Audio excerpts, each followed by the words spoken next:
اگر بڑا ظالم مسلط نہ بھی ہو تو ظلم کو دیکھتے رب تعالیٰ ایسی غیرت کھاتے ہیں کہ اللہ تعالیٰ خود ظالم کو پکڑ لیتے ہیں، خود بھی پکڑ لیتے ہیں۔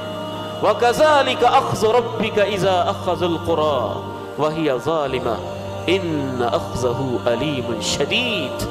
بستیوں والوں کو اللہ نے قوموں کا تذکرہ کیا جن کو تباہ کیا گیا تھا، کسی پہ پتھروں کی بارش آتی ہے، کسی کو شکل کو تبدیل کر دیا جاتا ہے، کسی کو طوفان میں غرقاب کر دیا جاتا ہے، سب کے اوپر تبصرہ ایک کیا، وَكَذَلِكَ أَخْذُ رَبِّكَ إِذَا أَخَذَ الْقُرَىٰ وَهِيَ ظَالِمَةٌ۔